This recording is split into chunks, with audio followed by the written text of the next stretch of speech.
Dodge City and in the territory on west, there's just one way to handle the killers and the spoilers, and that's with a U.S. Marshal and the smell of Gunsmoke.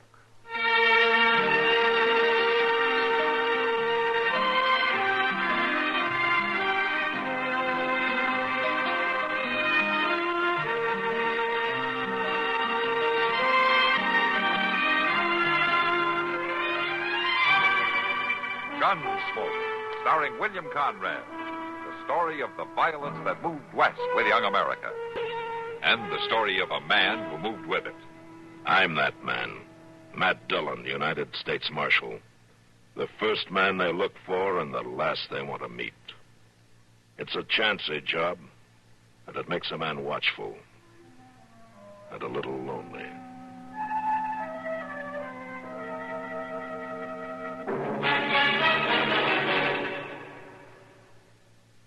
In this land of plenty, we occasionally forget that millions of less fortunate people elsewhere in the world are hungry, sick, destitute. But the three great religious faiths of our country, Protestant, Catholic, and Jewish, haven't forgotten. They conduct annual campaigns to help the needy overseas.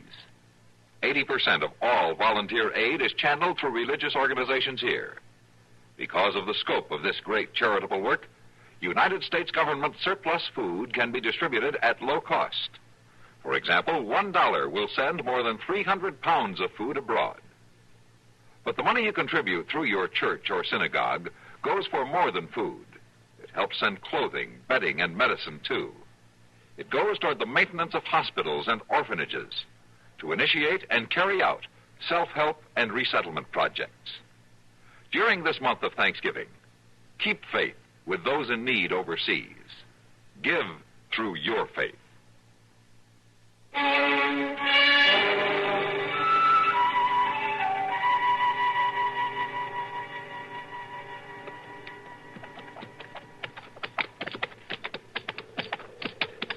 You sure you know what you're doing, Berkey? Yeah, I know. This here's good enough place. Oh.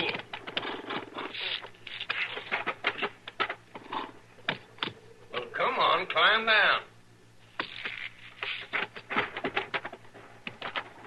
Don't make no sense to me, leaving it here after all we done to get it. Bring the shovel. Put your hand out on some money and bury it. Don't make no sense at all. We're going down there near the creek. Right there under these bushes.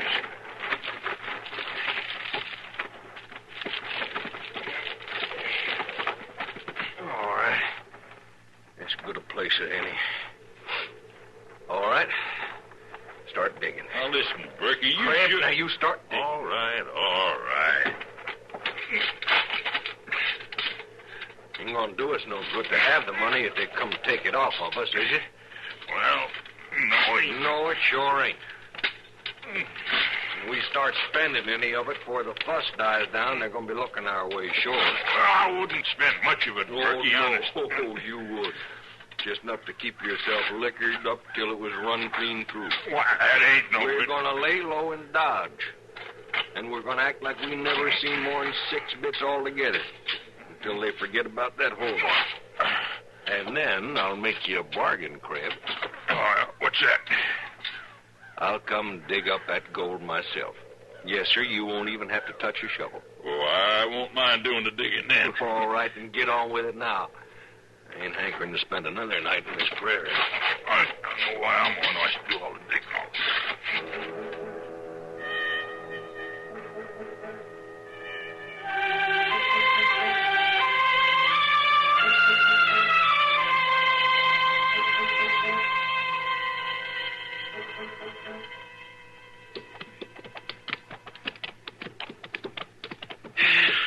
Sure will be glad to get back to Dodge this time, Mr. Dillon.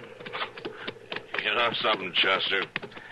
You're always glad. Yes, sir, I know. It ain't so bad, these long rides, if we get something done, but to ride all that way for nothing. It wasn't for nothing, Chester. We at least found out that the hold-up men weren't there. Oh, we did that, all right. We done that. We also found out that nobody don't know who they was nor where they went, if that's any help. more help than some of the false leads we get sometimes. That could be true. Well, I do declare. Look at there, Mr. Dillon. What? Off to the right there. Just look yonder. Yeah. Come on.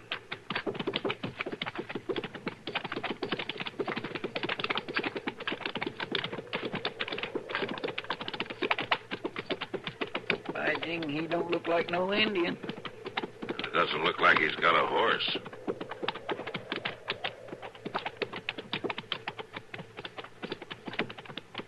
You're a long way from your horse, mister. Yes, sir, I am. Matter of fact, I let him escape. You let him escape? I'm afraid that's exactly what happened. I'm not accustomed to horses. When I came back from the grave, the animal was gone. I guess I hadn't secured him properly. Grave? Just what grave was that? Why, an Indian grave back there a few miles. That's where I picked up this fine specimen of a bow and arrow. Who are you? My name is Milfred, sir. Otis Milfred. I'm Matt Dillon, U.S. Marshal. You make it a habit to rob Indian graves? No, sir, I do not. I have great respect for the Indians. I study them, you might say. I'm writing a book on every phase of their culture and of this West. Once in a while, it's necessary, in the interest of science, to collect a certain article. You don't look as though you're very familiar with any culture out here on the plains. You're right, sir, I'm not. I have studied the Indians of the East. I've come to study the Indians of the West. Are you aiming at something with that arrow? Well, yes, sir, I was. I wanted to test it, to compare the bow with the ones used by the Eastern tribes. It compares very well. I'm sure the Pawnee will be glad to hear that. I was just on my way to pick up the quarry. Are you shot something? Yes, sir, a rabbit. It's just over here. You shot a rabbit? You're either a very good shot or mighty lucky. Well, I've studied to become expert. Well, where are you headed for now, Milfred? I was heading for Dodge City before my horse ran off. Now, we're headed for Dodge. We'll give you a ride in if you want it. I'd be much obliged, sir. Very much obliged. Sure. You can ride up behind me, Mr. Dillon. All right, Chester, give him a hand. Thank you. Be careful of the bow, please. Yeah, Chester, be careful of the bow, please. All right, let's go.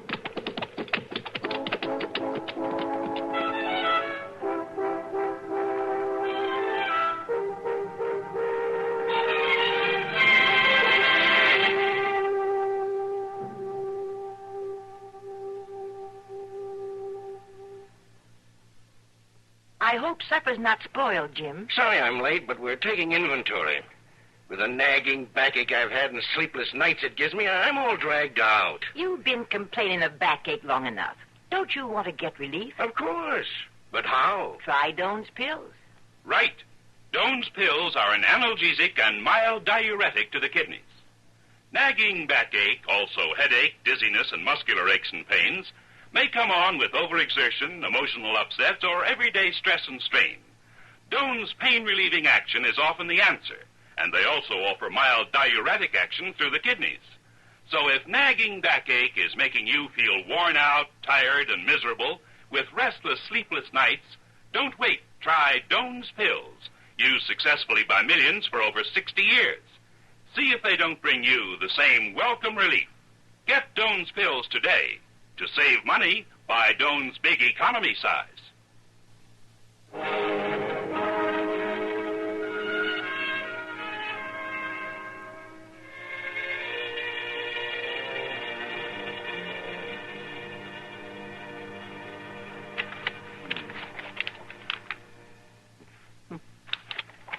Very interesting. Yes, I'll make a note of that. Let's see now. Hey! Might I ask just what you think you're doing, Mr. Milfred? Oh, Mr. Dolby, this is all most interesting, very interesting. You ain't got no right to be going through them papers in my desk. Why, you're quite right, Mr. Dolby. I suppose I should have asked you first. I don't allow prying, Mr. Milfred.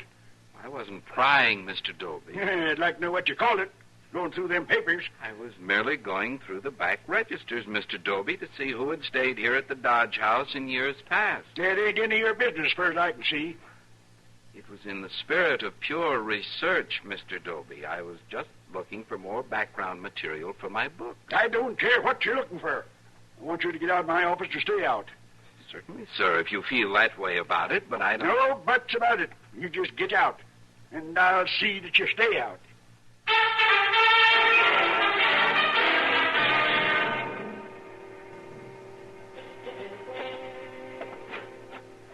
I told him I wouldn't stand for it, Marshal Dillon. I want you to see to it that it don't happen again. All right, Dolby. All right. Just calm down. Now, there wasn't anything missing, was there? Well, no, nothing was missing, but that's not the point. I just don't want him snooping around. Well, I don't think he'll bother you anymore, Dolby. He's not a crook. Well, I'd like to know what you call it. Milfred was doing just what he said he was, looking up material for his book. He just neglected to ask your permission. Probably never occurred to him. And I ain't going to stand for it. All right. I'll talk to him. Well, that's the proper way to conduct your job, Marshal Dillon. Good day. Good day. Oh, Dr. Adams, I didn't see you coming. Yes, well, you better be more careful opening doors, Dolby. You might become a patient. Good day, Doctor. Yeah, good day. What's eating him? Come on in, Doc. Yeah, he's upset because our friend Milfred started looking through the hotel records without Dolby's say-so. Oh, Milfred. I tell you, Matt, that fellow's bound to get himself into some real trouble. Milfred's harmless, Doc. Oh, sure, he may be harmless to other people, but he's not harmless to himself. Huh? What do you mean? He just doesn't belong out in this country. I treated him for his limp, like you said. And I swear, Matt, I never saw such a pair of raw feet in my life. Why, he must have walked for miles. And his boots, well, they didn't even fit. Oh, granted, he's no frontiersman. I should say he isn't. And he's not making any friends around Dodge, either. No? What's he doing now? Well, Matt, it's nothing criminal, but he keeps stopping people and asking them fool questions. And he nearly got himself kicked in the head a little bit ago. Oh, what happened? Oh, he was trying to get a better look at the saddle of old man Garcia's horse. It's got silver work on it, Oh, yeah. Well, I don't blame him for looking. It's mighty rare in Dodge. Yeah. Well, Milfred could have been killed. Yeah, he could. And he's talking now about starting off on an expedition into Indian country. Well, then he will be killed. Well, I say, I'd give him about 2 days. All right, Doc. All right. I guess I better have a talk with him. I don't think it'll do much good. Well, maybe you can send him back to his Eastern Indians. I have a feeling they sent him out here. Come on, Doc. I'll buy you a beer.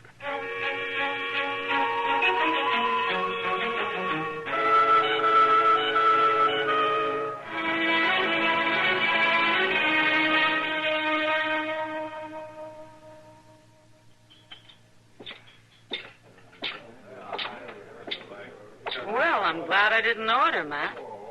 The food would have had to have been warmed up twice. I'm sorry I'm late, Kitty, but I've been looking for somebody. It's all right. Sit down. Oh, thanks, Kitty. I could stand some food, and I think... Kitty, maybe you better go ahead and order your dinner, huh? I'll be a little while yet.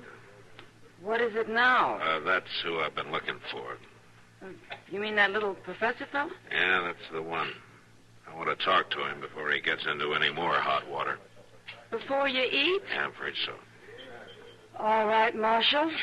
Far be it for me to interfere with the processes of the law. Ah, Kitty. Oh, go on, Matt.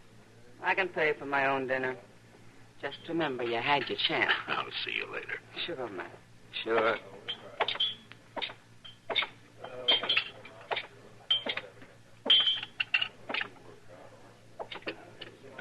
Can I see you for a minute, Mr. Milfred? Oh, Marshal Dillon, sit down. Sit right down. Oh, thank you. May I offer you something? Some coffee? No, thank you. No, thanks. No, you go right on with your dinner. Oh, I've finished, thank you. Well, what can I do for you, Marshal Dillon? Well, I understand that you're planning to head out on the high plains. Yes, sir. That's exactly what I plan to do. And you're going alone. Is that right? I always go alone, Marshal. It's the only way to do a true job of study. I don't think that's a good idea, Mr. Milfred. Well, I don't understand. I don't think it's safe for you to ride off out there alone. It's tough country. I'm not afraid, Marshal Dillon. Might be better if you were a little afraid. You weren't doing so well the last time when we found you. Well, I'm not going to try to ride a horse this time, Marshal. You're not going on foot. Now, Doc says you're lucky to have any feet at all. I think your doctor is somewhat of an alarmist. But no, Marshal, this time I'm taking a wagon. I'm going to be properly equipped. Equipment isn't the whole answer, Mr. Milford. A man who doesn't know the prairie stands a good chance of not getting back. I'll know the prairies when I get back. I promise you that. Well, the Indians might not be too glad to see you either. I happen to be a friend of the Indian, Marshal Dillon. Yeah, but you might not get a chance to prove it. They can be dangerous, you know. I certainly appreciate your interest, Marshal, but a man must pursue his calling. You can't legally argue with that, can you? No, and I can't legally stop you, but I can warn you. And I won't legally be responsible for what might happen to you. I understand your position, Marshal. I hope you can understand mine. Yeah, I can understand it. But I don't like it.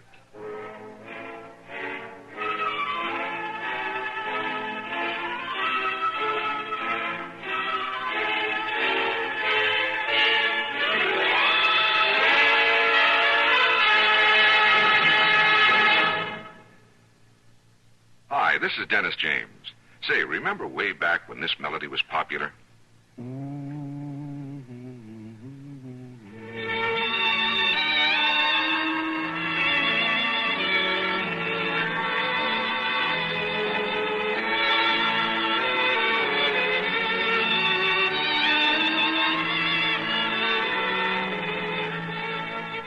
There's something very special about a long-time favorite, isn't there? Well, folks feel the same way about one of Kellogg's favorites, Kellogg's All Bran. Going on 41 years now, it's been America's most popular good food way to fight irregularity from lack of bulk. Because it's whole bran, Kellogg's All Bran gentles away irregularity safely and reliably. And because it's deep toasted for extra crispness, it never gets mushy in milk. There's only one All Bran, Kellogg's All Bran. That's ALL-BRAN. Kellogg's All Bran.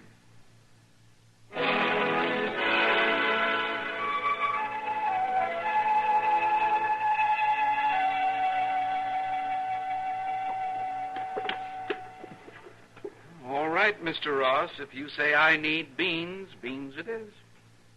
Well, it ain't proper to go nowhere in this country without a supply of beans, and that's the truth.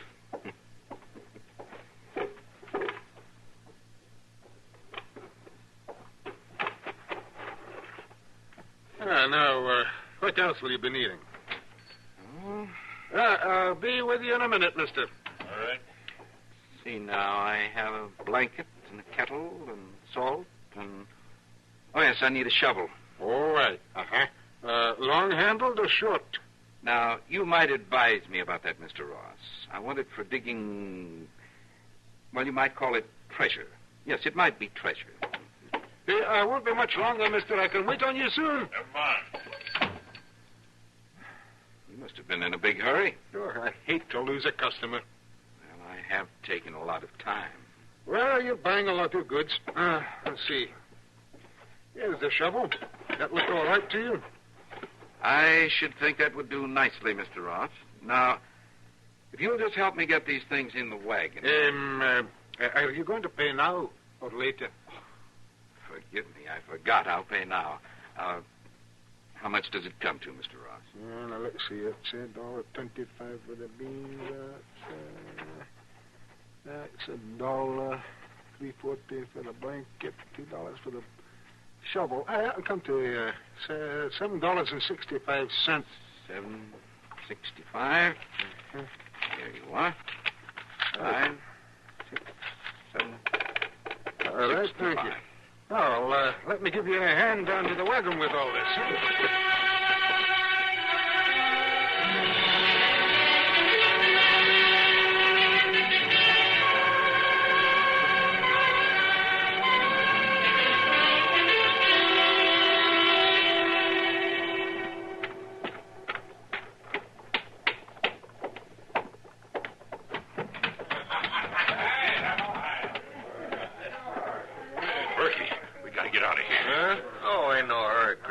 yourself a drink. There ain't time, I tell you. You got a lot of time. Get them shells I sent you. That's what I've been trying to tell you. I didn't wait around. I told you it wasn't no good. Told me what wasn't no good. Burying the gold like that. Crab, come on and talk straight, will you? I seen the fellow who said he was heading out to dig it up. You seen the... What fella? I don't know who he was. Don't make no difference. He was buying a shovel, and he said he was going to dig it up. You sure? Well, I was right there, wasn't I? And I heard him. He's starting out in a wagon, and he's going to dig. I told you it wasn't no good. Oh, shut up. Come on.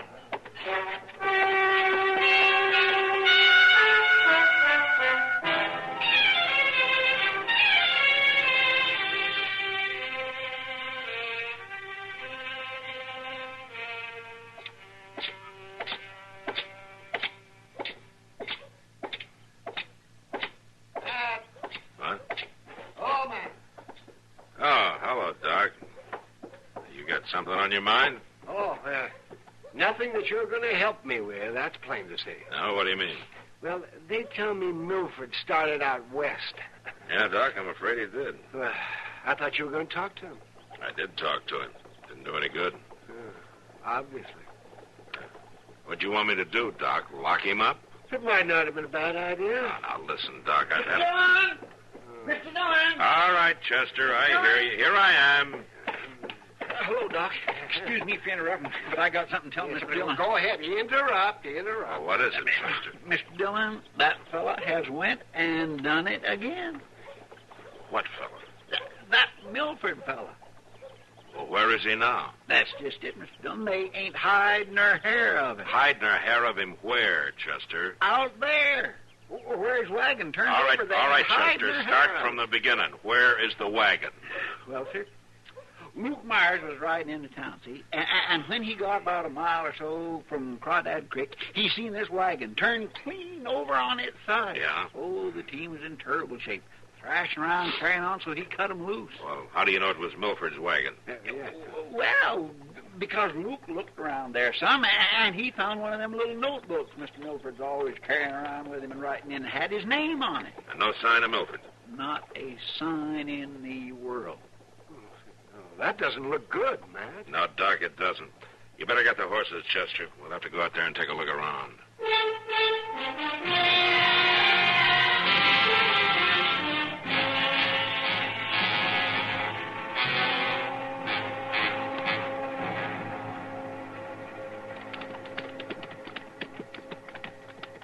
There it is, Mr. Dillon, smack on its side. Yeah.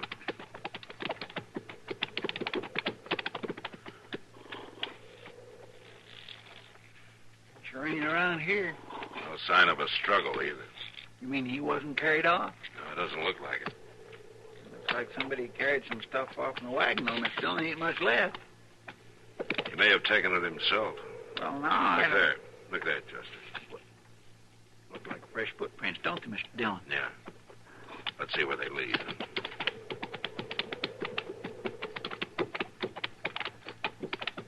Looks like they're heading for the creek, don't it? All right, we'll leave the horses here, Chester. Go down through the bushes. Yes, sir.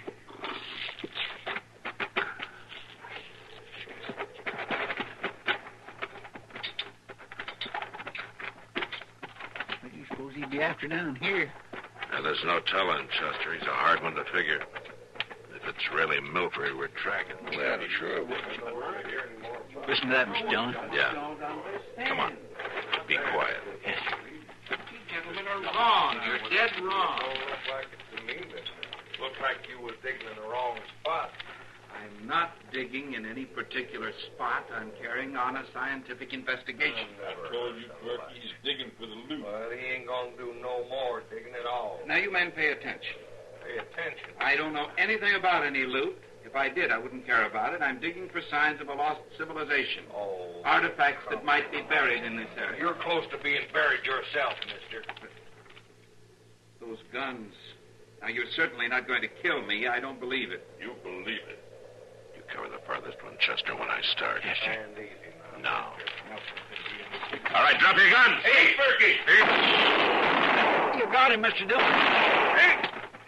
Chester. He ain't moving none, Marshal. Now you stand still or I'll throw another bullet into your friend there.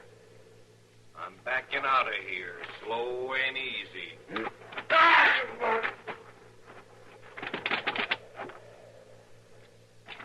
Nice shooting, Mr. Milfred. I never aimed an arrow at a human being before. Sorry I had to.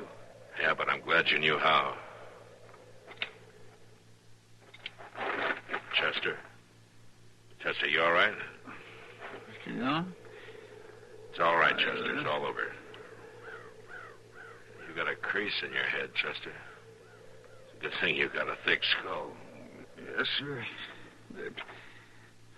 Mr. Milfred, did they hurt that little Mr. Milfred? No, Chester, they didn't hurt him. Oh, that's good. I've been worrying about him. You don't need to worry anymore, Chester. He just saved your life. He saved me. How could that be? Never mind. I'll tell you when you feel better. May I just say one thing, Marshal Dillon? What's that? It isn't always the Indians who are dangerous, is it? No, sir, you're right. It isn't always the Indians.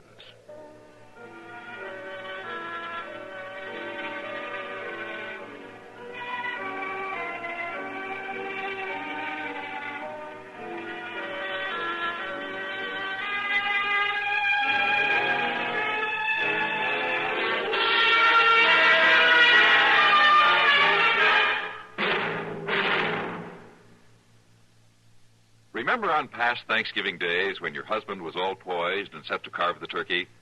Remember the wonderfully perplexed expression on his face, on everyone's face? Remember how you thought what wonderful pictures this would make? Well, this year, don't be caught with an empty flash gun. Now, today, get a pack of Sylvania Blue Dot flash bulbs so you'll be prepared. Only with flash can you capture moments like this at their best, so quickly, so easily, anytime, anywhere. What's more, Sylvania Blue Dots, the world's largest selling brand, work with any film, with any camera. And by the way, right now your dealer is making a special holiday offer. With the purchase of just one pack of Sylvania Blue Dots, he'll give you a free copy of Sylvania's new flash guidebook called It's Easy to Take Better Flash Pictures. It's a 32-page, lavishly illustrated book that will help you take the best pictures ever. So remember, this Thanksgiving, don't be caught with an empty flash gun.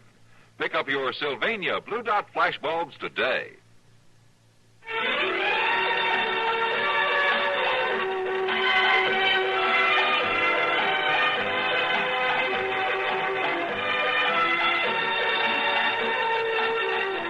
Gunsmoke.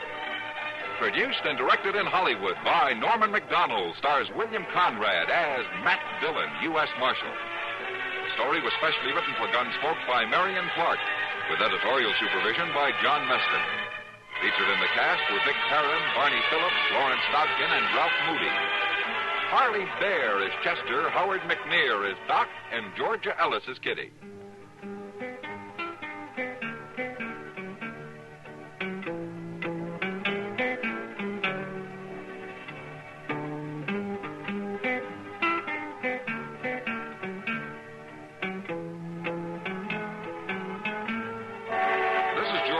Inviting you to join us again next week when CBS Radio presents another story of the Western frontier.